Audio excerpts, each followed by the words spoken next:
우리 같이 하나님의 말씀 보겠습니다. 잠깐 자리에서 일어나셔서 갈라디아서 5장 2절로 12절까지의 말씀 저랑 한 절씩 같이 읽고 마지막 절 합독하겠습니다. 제가 먼저 읽겠습니다. 보라, 나 바울은 너희에게 말하노니 너희가 만일 할례를 받으면 그리스도께서 너희에게 아무 유익이 없으리라.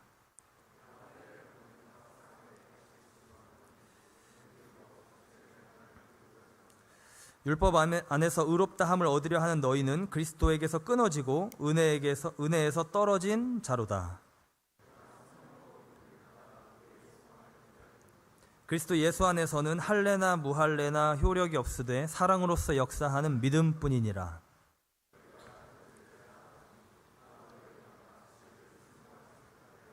그 권면은 너희를 부르신 이에게서 난 것이 아니니라. 나는 너희가 아무 다른 마음을 품지 아니할 줄을 주 안에서 확신하노라. 그러나 너희를 요동하게 하는 자는 누구든지 심판을 받으리라.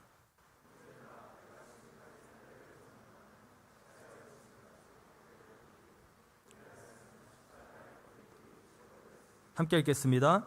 너희를 어지럽게 하는 자들은 스스로 베어버리기를 원하노라. 아멘. 네, 자리에 앉겠습니다. 하나님의 말씀입니다. 오늘은 갈라디아서 8번째 시간입니다. 네, 주제는 은혜입니다. 은혜. 우리 계속 갈라디아서 내용을 공부하고 있는데 오늘은 은혜는 받는 것입니다 라는 포인트를 가지고 이 주제에 대해서 좀 나눌까 합니다.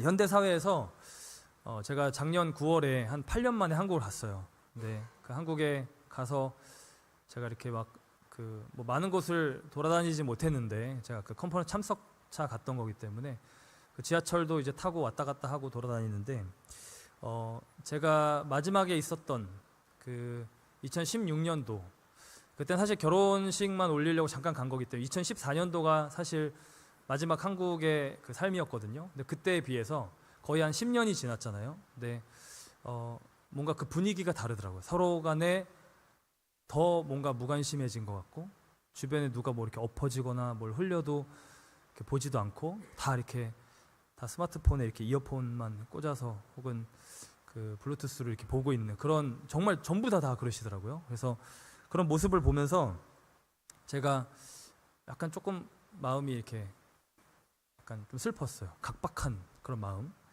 그러니까 현대 사회에서 타인이 이렇게 도움을 주려고 해도 괜찮습니다.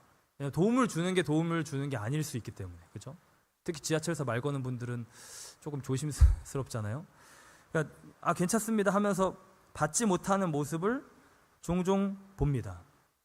그러니까 이렇게 아는 사이에서도 이렇게 뭔가 이렇게 선을 이렇게 해주려고 해도 선의를 이렇게 베풀려고 해도 저는 괜찮아요라고 하는 그런 모습이 사실 그렇게 어렵지 않게 우리 주변에서도 볼 수 있는 것 같아요. 자, 심리적으로 그게 어떤 이유가 찾아봤더니 그런 모습의 배경에는 일단 먼저 자기 존중감 혹은 자존심 때문에 그럴 수 있다라고 하더라고요. 도움을 받는 것이 자기의 무능력함이나 취약함을 인정하는 모습이기 때문에 일단 그것이 나도 모르게 수치감이 들어서 거부하는 겁니다. 제가 해볼게요. 제가 할 수 있어요.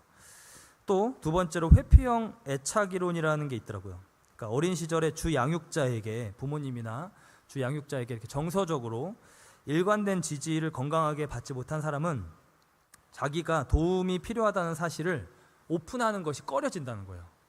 왜냐하면 혼날까봐, 그냥 비난을 받을까봐, 비판을 받을까봐. 그러니까 도움이 필요할 때 이걸 오픈했을 때 혼났던 경험이 있으면 너 이것도 제대로 못해? 이렇게 하면 이걸 오픈하는 것이 위험하다라고 자기도 모르게 학습이 된 거예요. 그래서 그럴 바에는 죽이 되든 밥이 되든 내가 하겠다. 또 우리 서구 사회에서 미국에서도 마찬가지고 자율성이나 독립성이 약간 이상화되어 있기 때문에 타인에게 의존적이 되는 것 자체가 기본적으로 조금 그렇게 막 좋은 건 아닌 거예요. 좀 부정적인 겁니다. 내 자율성이 상실될지 모르고 내가 좀 모자르다라는 이런 우려가 올라오는 거예요. 그러니까 내가 해야 한다. 내가 뭔가를 이루어내야 된다. 내가 노력해야 된다. 이런 생각이 더 흔한 거예요. 그러니까 다른 이들의 도움을 받지 않고 평생 살아갈 수 있는 사람이 있을지 모르겠어요. 저는 없을 거라고 생각하는데 그럼에도 사람들과 관계에서는 그럴 수 있어요. 네. 자기가 자존심이 조금 남들보다 세고 그러면 그럴 수 있어요. 성취욕이 더 강하면 그럴 수 있어요. 또 자기가 능력이 더 있다. 그러면 또 뭔가 이뤄낼 수도 있겠죠. 도움 없이. 그러나 하나님과의 관계에서는 그 성격이 조금 다릅니다. 그 마음이 하나님께도 향하게 되면 좀 문제가 생깁니다. 우리가 계속 갈라디아서 보면서 율법주의와 복음을 비교하면서 보았듯이 하나님께서 제시하시는 그 기준 있죠. 그러니까 사람들과의 관계에서 너 잘했어라는 그 칭찬받을 기준 말고 하나님 앞에서 하나님께서 제시하시는 그 의의 기준 있죠. 그 완전함의 기준 있죠. 그건 기본적으로 우리 인간이 스스로 도달할 수 없는 지경입니다. 하나님 없이 우리가 할 수 있는 수준이 아니에요. C.S. 루이스는 이 복음의 핵심이 우리가 스스로 고칠 수 없는 상태에 있다는 자각과 오직 하나님만이 그 문제를 해결할 수 있다는 신뢰라고 설명합니다. 그러니까 구원을 받기 위한 조건으로 우리가 믿음을 말하는 이유가 무엇이냐면 그것이 인간의 노력이나 도덕성 대신에 전적으로 하나님의 은혜에 기대는 유일한 방법이기 때문에 그런 거예요. 그러니까 믿는다는 것 자체가 기본적으로 연합이라고 그랬고 믿는다는 것 자체가 그걸 받아들이는 거잖아요. 그러니까 내 스스로 이걸 해나갈 수 없고 내 스스로 이걸 고칠 수 없고 하나님께서 하실 수 있다는 것을 신뢰할 때 이 믿음의 모습이 나온다는 거예요. 그래서 제가 전에 하나님 없이 하나님을 알 수 있다 없다? 없다. 하나님 없이 하나님을 알 수 없다. 하나님 없이 하나님을 경험할 수 있다 없다? 없다. 하나님이 필요한 겁니다. 하나님과의 관계에 있어서는 사실 하나님을 의지하는 게 훨씬 유익합니다. 그게 절대적인 의존 이렇게 말하는데 하나님의 절대자에 대한 의존 이것이 중요한 거예요. 근데 다른 사람과의 관계에서 자기의 독립성, 자율성, 자기 효능감을 추구하는 이 문화 안에서 살아가는 우리는 저도 그렇고 제가 보면 간혹 우리가 하나님을 향해서도 그럴 때가 있어요. 내가 이걸 뭔가 열심히 해서 뭔가 해봐야지. 좋은 마음으로도 하나님을 향해서도 내가 하나님을 기쁘시게 하기 위해서 그것이 마치 어떤 면에서는 자기도 모르게 하나님의 그 의의 기준 제가 한번 해보겠습니다. 저도 꽤 양심적인 사람입니다. 저도 나름 착한 사람입니다. 하는 모습과 비슷한 거예요. 그것이 정말 그 완전하고 거룩하신 그냥 사랑이신 그러니까 이기심과 자기 중심적인 게 없어져 있는 완전한 타자를 향해 있는 그 하나님이 그 사랑이시라고 그렇게 표현되어 있는데 그 하나님 앞에 저도 명함 좀 내밀 수 있겠는데요. 저도 그 정도 할 수 있겠는데요. 라고 할 수 있는 것인가. 성경에 보면요. 이 하나님의 그 영광, 그 하나님의 그 하나님 되심이 딱 드러났을 때 사람들의 반응이 있습니다. 대표적으로 두 개만 말하면 이사야서 6장 5절에 이사야가 이렇게 말합니다. 그때에 내가 말하되 화로다 나여 망하게 되었도다. 나는 입술이 부정한 사람이요 나는 입술이 부정한 백성 중에 거주하면서 만군의 여호와이신 왕을 배웠음이로다 하였더라. 그러니까 이사야가 하나님의 영광을 딱 보았을 때 그의 고백은 뭐였냐면 화로다 나여 망하게 되었도다. 그러니까 하나님과 너무나도 대비되는 나 자신의 부정함이 그 빛 앞에서 다 드러내는 거예요. 물론 이 가운데 이제 이 환상 가운데 천사가 숯을 갖고 와서 이 입을 댐으로 정결케 되는 사건을 이사야가 경험하지만 선지자로서 세워지는 사건을 경험하지만 기본적으로 그 자신의 사실 이사야가 그렇게 죄인이 아니었던 것 같아요. 자세하게 기록은 되어 있지 않지만 이사야가 그 왕궁에 드나드는 왕족 출신의 선지자로서 그가 그렇게 하나님에게서 멀리 타락한 하나님의 사람이었을까? 그렇게 정말 무너져 있었던 어떤 죄인의 모습이었을까? 그렇지 않았을 겁니다. 그럼에도 그 하나님의 빛 앞에 자기의 그 부정함을 확인하고 나 큰일 났다 생각한 거예요. 요한계시록에서도 요한이 주님을 환상 가운데 볼 때 뭐라고 말하냐면 엎드려져 죽은 자같이 되었다 합니다. 그러니까 주의 음성이 막 들릴 때 요한계시록 1장 12절로 18절에 몸을 돌이켜서 나에게 말한 음성을 알아보려고 돌이킬 때 그 7 금촛대를 보았는데 그 촛대 사이에 인자 같은 이가 발에 끌리는 옷을 입고 가슴에 금띠를 띠고 그 머리가 털의 희기가 흰 양털 같고 눈 같으며 그의 눈은 불꽃 같고 환상 가운데 보는 겁니다. 지금 밤모섬에서 그의 발은 풀무불에 단련한 빛난 주석 같고 그의 음성은 많은 물소리 그 폭포 소리 같이 나야가라 폭포처럼 그런 한 사람의 소리가 아니라 이 웅장한 소리 같으며 그의 오른손에는 7별이 있고 그의 입에서는 좌우에 날선 검이 나오고 그의 얼굴은 해가 힘있게 비치는 것 같더라. 내가 볼 때에 그의 발 앞에 엎드려져 죽은 자같이 되매. 엎어진 거예요. 이사야처럼. 그때 예수님입니다. 인자 오셔서 오른손을 얹고 이르시되 두려워하지 말라. 나는 처음이요 마지막이니 곧 살아있는 자라. 내가 전에 죽었었노라. 전에 우리 선교부흥에 오셨던 목사님이 자신의 공동체가 이렇게 토요일날 얘기하셨던 건데요. 그러니까 뭔가 해보겠다고 이렇게 모여가지고 내려갔는데 거기서 진짜 죽도록 싸웠대요. 들으셨죠? 토요일날 들으신 분들, 토요일날 들으신 분들, 네, 이렇게 오셨죠? 그러니까 죽도록 싸우다가 성령의 역사를 강력하게 그 마지막 날 밥 먹고 또 싸우다가 예배 드렸다고 그랬나? 하여튼 그때 그 저녁 시간에 그 마지막 시간에 성령께서 강력하게 역사하셨대요. 그때 어떻게 되었다고 하셨었죠? 막 다 같이 막 기뻐하면서 막 너무 감사하다, 막 진짜 너무 좋다, 그렇게 말씀하셨습니까? 아니요, 모두 두려워 떨면서 경외감 가운데 회개했다고 했어요. 제가 금요기도회 때 자주 간증했던 그 형 있잖아요. 네, 거기도 자기가 이제 모임을 만들어가지고 저한테 한번 나눠주는데, 사적으로 나눠주는데, 막 예배하다가 은혜가 막 임하면서 하나님 저희 가운데 진짜 회개를 가르쳐 주세요. 그리고 하나님을 경외하는 마음을 주세요. 막 기도하는데 정말 성령께서 임하셔서 거기 있던 모든 사람들의 마음 가운데 이렇게 강권하시는데요. 자기도 마이크 떨어뜨리고 저쪽 구석 가서 울면서 회개했대. 너무 두려워가지고. 저는 그 토요일날 저녁 집회 때 그 말씀을 하시는 걸 들으면서 속으로 어떻게 생각했냐면 제대로 경험하셨네 라고 생각했어요. 제가 대학교 3학년 때 나름 부흥을 경험했다고 했잖아요. 그때 제가 딱 그랬습니다.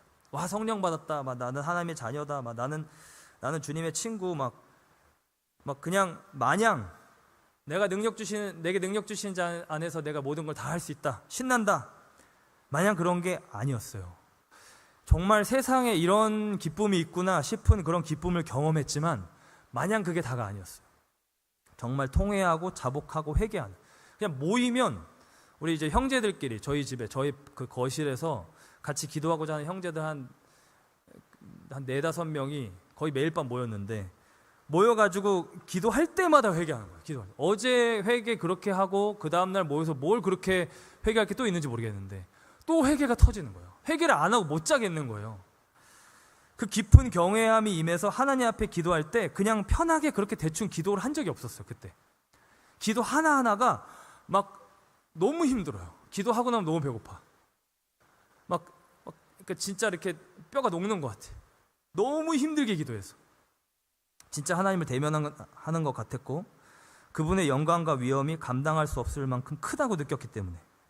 제가 한번 전에 이야기했던 것 같은데요. 이성교제 간증했을 때 저희 아내, 당시 제 여자친구와 같이 그때 한번 이렇게 둘이 기도하는데 손을 잡고 기도하고 싶은데 하나님께서 기뻐하지 않는 마음이 들까봐 하나님 앞에 온전하고자 이렇게 손끝만 겹쳐서 기도했어요. 진짜입니다. 이게 웃자고 하는 말이 아니라. 네. 그러니까 그 정도로 하나님의 이 경외함이 있는 거예요. 하나님 앞에 조금이라도 잘못하면 안 될 것 같다는 생각이 드는 거예요. 하나님께서 우리를 끌어올리시는 그 영광의 수준은 그냥 우리가 생각하는 수준이 아니에요. 정말 내가 이렇게까지 될 수 있을까? 내가 이렇게까지 내 잘못을 회개하고 막 할 수 있을까? 제가 막 옛날에 그 당시 싸이월드로 연락해가지고 미안한 사람들 다 연락하고 사과하고 했다 했잖아요. 정말 하나님께서 우리를 끌어올리시는 그 영광의 수준은 귀하고 스스로 올라갈 수 없는 찬란한 것입니다. 난 이 정도면 돼, 이 정도면 뭐 괜찮은 크리스찬이지 라고 생각하는 게 아니에요. 그런 모드가 아니에요. 기본적으로 하나님은 거기에서 멈추지 않으세요. 우리가 생각하는 것보다 훨씬 더 우리를 향해 기대를 하고 계시고 하나님의 능력으로 우리가 올라갈 수 있다는 걸 알고 계십니다. 그건 우리가 하나님 없이 스스로 도달할 수 있는 수준이 아니에요. 하나님의 의의 기준, 영광의 수준, 제가 한번 해보겠습니다, 이런 게 아니에요. 이건 지금 완전 착각한 거예요. 이런 것은 자기의 상황을 정확하게 보지 못하고 있는 그 죄인의 전형적인 모습입니다. 자기 생각과 자기 기준에 빠져요. 지금 못 본 거예요. 빛을 못 보니까 어두움 가운데 그냥 괜찮다고 생각하는 거예요. 빛이 확 비치기 시작하면 내가 이렇게 더러웠구나, 이렇게 되는 거죠. 그러니까 와닿게 제가 좀 비유를 한번 해볼게요. 이 하나님의 의의 기준을 내가 생각하는 대로 막 해보려고 하는 이 모습에 대해서 한번 비유를 해보면, 어떤 한 분야에 대가가 있습니다. 그냥 이 분야는 그냥 이 사람이에요. 이 사람이 만들었다고 해도 과언이 아니고 모든 전 세계가 다 이 사람에 대해서 말합니다. 그리고 다 이 사람을 인용합니다. 이 분야를 설명할 때. 근데 그 사람이 자신의 학생들과 같이 앉아서 얘기하는데 그 중에 지금 그 분야에 막 접해서 지금 막 입문을 한 거예요. 그래서 알아가기 시작하는 어떤 초년생, 뭐 박사과정이라고 하면 한 1년 차 혹은 석사생이 마치 자신이 뭔가 다 알고 있는 듯한 마음으로 막 뭔가 그 모임에서 내가 이걸 봤더니, 이걸 읽어봤더니 막 그러면서 막 가르치듯이 그 자리에서 이야기를 한다고 생각해 보세요. 그럼 그때 선배 연구원들이든 박사생들이든 이들은 속으로 어떻게 생각할까요? 거기까지만 해, 제발 더 얘기하지 마, 그냥 들어, 차라리 질문을 하지, 속으로 이렇게 생각할 거예요. 그죠? 그러면 엄청난 그 질문을 하면 차라리 엄청난 지혜와 통찰을 이 대가한테 얻을 텐데 하는 거예요. 그러니까 자기의 수준이 어디에 있든 높든 낮든 겸손한 마음으로, 배우려는 마음으로 그 대가에게 질문을 하면 자신이 기대했던 것보다 훨씬 더 많은 지혜와 지식을 얻을 수 있는데 그걸 놓친 거예요. 그 은혜를 받을 수 있는데 내가 안다고 생각하는 순간 그걸 놓친 거예요. 내가 할 수 있다고 생각하는 순간 놓친 거예요. 그러니까 내가 하나님께서 말씀하시는 그거 내가 해보겠습니다 하는 순간 하나님께서 우리를 붙드셔서 이끌어 가시려고 하는 그 모든 은혜의 손길을 놓치는 거예요. 마치 그런 거와 같습니다. 하나님 믿을 바엔 내 주먹을 차라리 믿지, 나는 하나님이 이러이러해서 없다고 생각해, 잘못됐다 생각해, 말이 안 돼, 뭐 그럴 수 있습니다. 네, 충분히 제가 말한 대로 그 자기의 그 경험이든 그 생각에 따라서 다 어떻게든 느낄 수 있어요. 그럴 수 있습니다. 제 주변에서도 너무 많이 봤지만 그래도 우리가 신앙생활 많이 했다고 해서 이런 게 없는 게 아니에요. 그죠? 이런 마음이 안 드는 게 아니에요. 하나님 왜 이렇게 하시지? 이런 질문들이 없는 게 아니에요.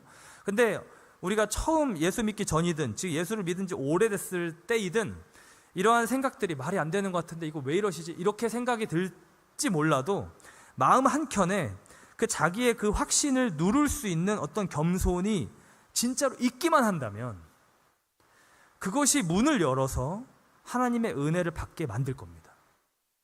답을 찾고자 나설 것이고 무언가를 찾게 될 거라는 겁니다. 그래서 우리가 하나님 앞에 은혜를 받을 수 있는 방법은 첫째도 겸손, 둘째도 겸손입니다. 우리 야고보서 4장 6절 말씀에 그러나 더욱 큰 은혜를 주시나니 그러므로 일렀을 때 하나님이 교만한 자를 물리치시고 겸손한 자에게 은혜를 주신다 하였느니라. 이 겸손한 자들에게 은혜를 주신다는 거예요. 이 겸손한 자들이 왜 은혜의 그 수여 대상이 됩니까? 왜냐하면 은혜는 기본적으로 받는 거기 때문에 그래요. 받는 거기 때문에. 이 은혜가 받는 이 내용에, 이 은혜를 받는 이 내용에 우리가 뭔가 보태고 얹는 순간 사실 그 가치가 떨어지는 거예요. 하나님 수준의 구원을 주시는데 하나님 수준의 어떤 무언가를 행하시는데 거기에 인간 수준의 무언가를 얹는 거예요. 이것도 마치 제가 한번 비유를 해보겠습니다. 미슐랭 3스타 셰프가 여러분을 초대해서 집으로 난 당신이랑 좀 친해지고 싶어요 이렇게 말을 하면서 대단한 음식을 만들어줬어요. 근데 거기에 여러분이 내가 이거 더 맛있게 해볼게요 하고는 가방에서 케찹을 갖고 와가지고 쫙 뿌리는 거예요. 케찹 뿌리면 더 맛있거든요. 이렇게 자신의 수준을 넘어서는 요리입니다. 네, 물론 여기 요리 잘하는 분 많겠지만 미슐랭 3스타를 제가 일부러 한 거예요. 그래서 자신의 수준을 넘어서는 요리인데 내 생각에는 이걸 애드하는 게 좋지 않을까? 하면서 케찹을 쫙 뿌려. 미국식으로는 케찹, 한국식으로는 고추장 혹은 라면 스프 뿌리는 거예요. 그 케첩이 바로 소경된 죄인의 판단 미스인 거고 내가 뭔가 해보겠다. 내가 스스로 하나님 앞에 뭔가 의로워지겠다. 내가 뭔가 하나님 앞에 대단한 어떤 무언가를 해보겠다 하는 일종의 종교적인 시도인 겁니다. 마틴 루터는 갈라디아서 주석에서 이 율법적인 의로 구원받으려고 하는 시도를 뭐라고 말했냐면 하나님을 거래 대상으로 삼는 행위라고 비판했습니다. 하나님을 거래 대상, 하나님을 하나님으로 모시는 게 아니라 하나님과 거래를. 하나님 저한테 이걸 주셨어요? 그럼 저도 이걸 줄게요. 기브 앤 테이크. 그 율법을 지킴으로 하나님께 나아가려고 하는 시도는 마치 죄인이 스스로 죄 없는 자가 되려고 하는 것과 같다. 이건 하나님의 은혜를 거부하는 것이다. 이렇게 말했어요. 그러니까 은혜는 기본적으로 받는 거예요. 받는 거. 제가 설교 처음에 말했던 것처럼 그게 저는 되게 괜찮아요. 저는 필요 없어요. 현대 사회에서 우리가 그러니까 정말 진실되게 나를 챙겨주고 사랑해주는 이웃을 만나기 쉽지 않기 때문에 길에서 말 거는 사람들이 모르겠어요. 열의 아홉은 좀 목적과 의도를 가지고 나한테 접근하는 사람들이 많기 때문에 그럴 수 있지만 기본적으로 우리 안에 이 은혜에 대한 어떤 인식이 나 자신의 무언가로 이렇게 다 리플레이스가 돼버리면 사실 하나님한테까지 그렇게 돼버리면 그건 우리에게 있어서 큰 불행이라는 거예요. 은혜는 받는 거예요. 감사함으로 하나님 앞에서. 그리고 그 은혜를 기뻐하는 거예요. 우리 공동체 안에서도 우리가 복음 안에 거하면 거할수록 이 은혜를 주고받는 것이 더 쉬워집니다. 더 자연스러워지고요. 더 편해지고요. 그거를 기뻐하는, 순수하게 기뻐하는 모습이 더 많아질 겁니다. 그리고 그 은혜가 이끈 방향으로 같이 나아가는 거예요. 그러니까 누군가가 나에게 내가 도저히 할 수 없는 무언가를 해주던가 도움을 베풀어주면 건강한 자아상을 갖고 있는 이들 있죠. 유년기에 어떤 무조건적인 사랑과 돌봄을 받으면서 자란 사람들은 이걸 감사하다라는, 그러니까 진짜 기뻐하는 진심 어린 표현과 함께 받는 경우가 꽤 많은 거예요. 저도 그런 경우가 한켠으로는 부러웠습니다. 저도 노력이 필요했던 케이스였기 때문에. 근데 그래서 하나님께 도리어 올인하게 되었던 거기도 하지만 이런 케이스들은 이거를 받으면서 기뻐하면서 감사해야 합니다. 그래서 자신을 사랑해주지 않았던, 돌봐주지 않았던 어떤 부모님, 권위주의적인 아버지 혹은 그 주 양육자 밑에서 그런 모드로 자라왔던 사람들은 이 하나님을 만나는데 장애물이 있다고들 얘기합니다. 하나님 아버지, 뭔가 이렇게 절대자, 거부감이 드는 거예요. 지그문트 프로이드 아시죠? 네. 프로이드가 신은 강력한 아버지의 투영이다 이렇게 말했는데 니체도 장 루소도 버트란드 러셀도 다 케이스는 다르더라고요. 근데 아버지와의 관계가 좋지 않거나 아버지가 굉장히 자기가 이상적으로 생각하는 것보다 너무 나약하거나 아니면 아버지에게서 버림을 받고 엄격하고 금욕적인 어떤 또 다른 사람, 그러니까 뭐 외조부, 그 밑에서 기독교 가치를 막 강요받으면서 자란 사람들, 그런 사람들이 기독교를 저항하고 떠납니다. 지금 말씀드린 사람들이 그런 케이스들이 많이 해당돼요. 은혜라는 것이, 이 하나님이 우리에게 은혜를 베푸신다는 것이, 그분이 사랑이시라는 것이 삶에서 경험되기 어려운 거예요. 내 마음이 지금 너무 상처받고 아물기 전에 또 상처받고 너무 굳었어. 거칠거칠해. 하나님이 사랑이시라고 말은 하는데, 하나님의 나라는 좋은 거라고, 의로운 나라로, 평강이라고, 희락이라고 말은 하는데 실제로 정서로 나에게 다가왔던 거는 극도로 엄격하거나 권위주의적인 가르침 가운데 나를 이렇게 막 행복하게 해주기보다는 나를 억압하고 나를 굴레를 씌우고 누르는 그런 지옥과도 같은 삶이었으니까 저항하는 거예요. 그런 전통적인 권위, 종교 다 필요 없어. 하나님 그런 거 없어. 1960년대 중반에 미국 서부에서 발생한 히피 운동이 정확하게 이겁니다. 그죠? 이 권위, 전통, 종교적인 윤리, 그런 거 다 니네가 만든 거 아니야. 나한테 강요하지 마. 나 필요 없어. 교회는 죽은 제도고 니체의 말을 에코하면서 신은 죽었다. 하나님은 억압적인 권위자다. 은혜? 무슨 소리. 그런 거 없어. 안 받아들이는 거예요. 근데 바로 그런 히피들 사이에서 무슨 일이 벌어졌습니까? 1960년대 말 Jesus Movement, 예수 운동이 벌어졌어요. 이거는 사실 자료를 보면 볼수록요, 어떤 생각이 드냐면 현대 교회사에서 가장 역설적인, 진짜 가장 놀라운 회심 운동 중에 하나예요. 그러니까 가장 하나님에게서 먼, 그 하나님의 그 모든 그 투영된 상이 있죠. 하나님이 아버지야. 그럼 아버지 싫어. 하나님은 우리를 붙드시는 어떤 절대자, 다 필요 없어. 만군의 주야. 그런 건 싫어. 하는 내 맘대로 할 거야라는 가장 하나님에게서 먼 이들을 하나님이 찾아가서 그냥 품으신 거예요. 은혜로. 이들이 은혜를 받으면서 뒤집어진 겁니다. 정확한 통계를 이때 사실 내지 않아서 수가 조금씩 다릅니다만 대략적으로 제가 여러 자료를 보니까 미국 전역에서 약 200만 명 정도가 이 운동을 통해서 영향을 받았다. 회심했다. 이렇게 말합니다. 그러니까 이들이 외형은 그대로였는데 마약과 성적 방종을 하면서 살아갔던 사람이잖아요. 그렇죠? 근데 그런 사람들이 은혜를 받고 하나님의 사랑을 경험하면서 예수님을 만나고 진짜 변화가 일어난 거예요. 이 은혜를 받기 시작하면서 변화가 된 거예요. 성령의 임재를 경험했고 회개와 찬양, 공동체적인 사랑을 경험하면서 삶이 바뀐 거예요. 1971년도 캘리포니아 해변 집회에서 자기 자신을 Jesus freak이라고 소개한 사람이 이렇게 말했습니다. Jesus is not religion, man. 미안해요, 이게 톤이 안 사네. Jesus is not religion, man. He is reality. 네.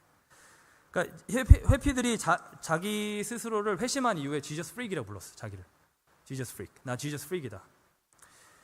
그러니까 시카고 트리니티 신학교에서 저를 가르치셨던 그 크랙 오트 교수님, 우리 3년 전에 선교 부흥에 오셨던 분, 키가 2m신 분 있죠? 네, 백인분. 그분이 히피 출신입니다. 그분이 캘리포니아에서 대학을 나오셨는데 그분이 그때 당시 히피 문화 안에서 기타 치시던 왼손잡이 기타셨어요. 왼손잡이. 그러다가 예수운동 때 회심하셔서 목회자가 되고 설교자가 되고 신학교 교수가 되셨어요. 이렇게 은혜를 받지 못하는 우리의 모습을 하나님은 긍휼히 여기셔서 상처가 많고 저항이 많고 의심이 많고 그리고 내가 아무것도 안 했는데 하나님 나한테 왜 줘요? 이런 거 필요 없어. 난 내가 벌 거예요. 내 종교성으로 내가 뭔가 해서 내가 누리려고 하는 이 어떤 내 인간적인 본성으로 인해서 막 하고 버티고 있는 이 가시돋친 우리 마음에 이 교만에 하나님이 은혜를 그냥 쏟으시는 거예요. 이건 뭐지? 싶은 정도의 사랑을 쏟으시는 거예요. 그리고는 내가 도저히 도달할 수 없는 이 기독교에서 구원이라고 부르는 그 하나님의 완전한 의를 바라보게 하시는 거예요. 그게 너무 빛나 보이고 찬란해 보이고 영광스러워 보이고 사모할 만하게 보이고 나 진짜 저렇게 하나님을 닮고 싶다. 나 저렇게 정말 예수를 닮고 싶다.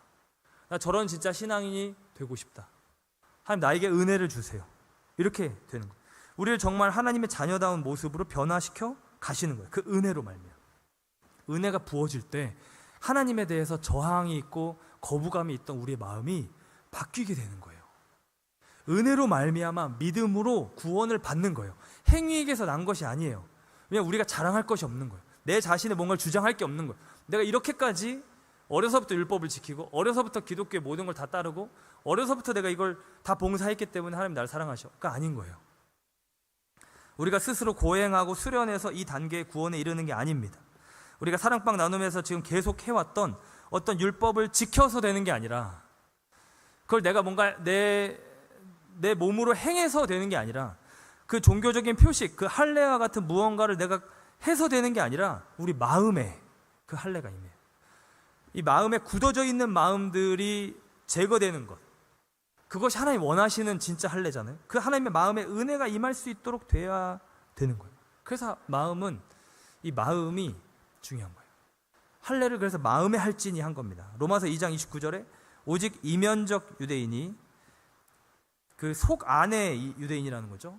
겉이 아니라 이면적 유대인이 유대인이며 할례는 마음에 할지니 영에 있고 율법 조문에 있지 아니한 것이라.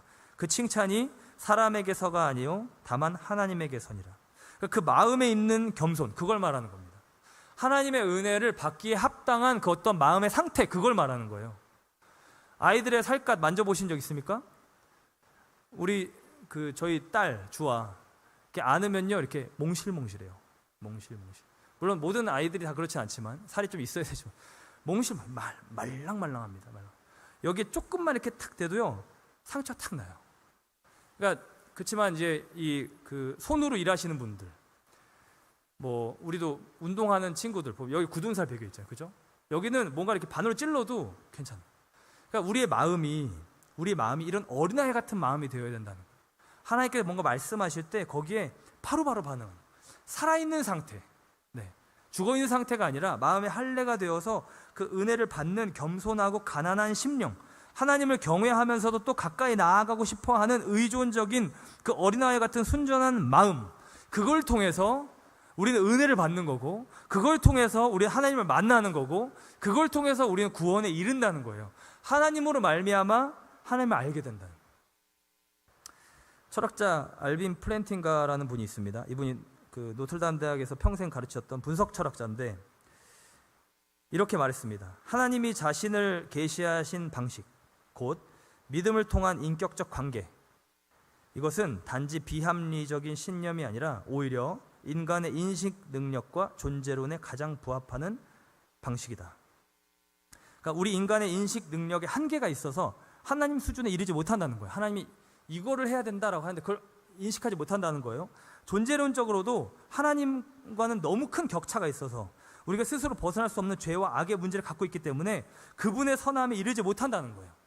그러니까 믿음이 단순히 심리적인 투사가 아니라 나 이걸 원하니까 그냥 내가 스스로 만들어낸 어떤 그런 현상, 이런 게 아니라 어떤 사실, 그 진리 실체 자체를 받아들일 수 있는 가장 효율적인 방식이라는 거예요. 그러니까 내가 이걸 하나하나 다 이렇게 배워서 쳐서 하는 게 아니라 그냥 한 번에 다운로드 받는다는 거예요.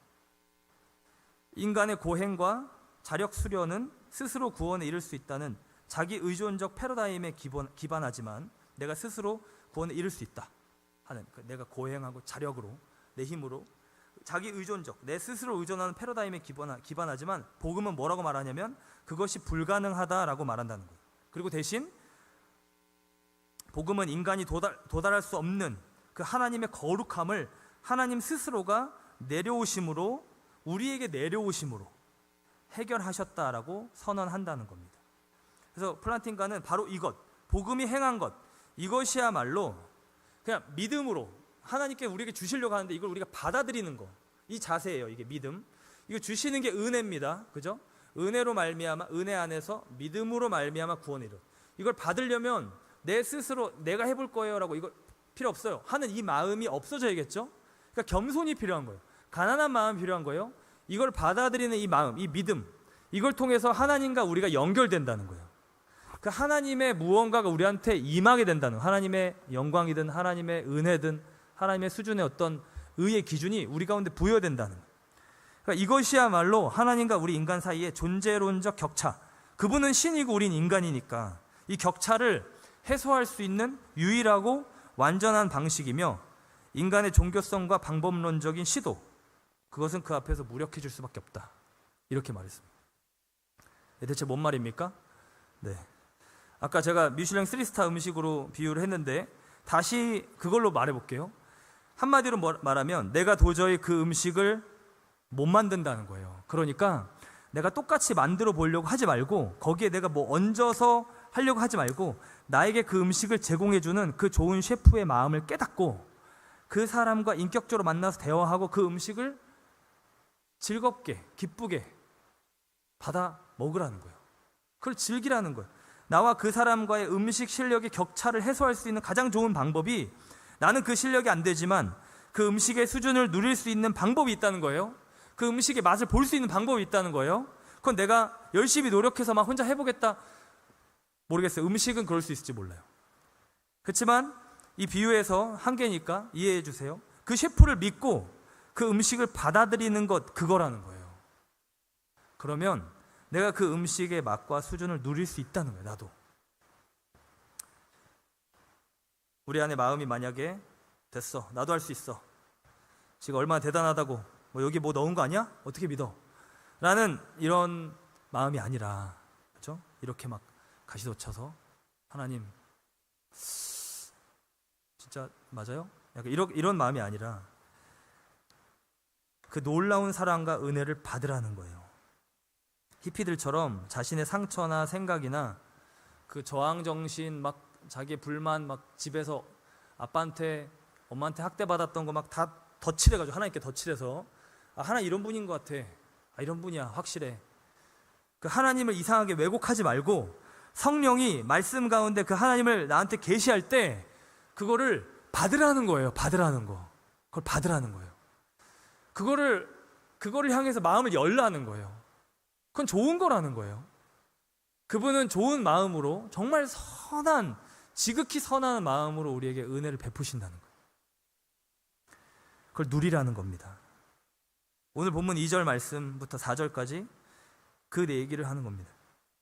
율법 안에서 의롭다함을 얻으려고 하는 너희는 결국 그리스도에게서 끊어지고 은혜에게서 떨어진다.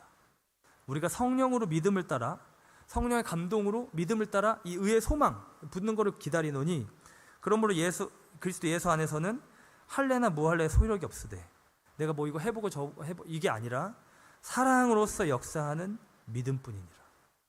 이 믿음으로 이걸 받는 거예요. 믿으십니까? 네, 우리 같이 한번 기도하겠습니다.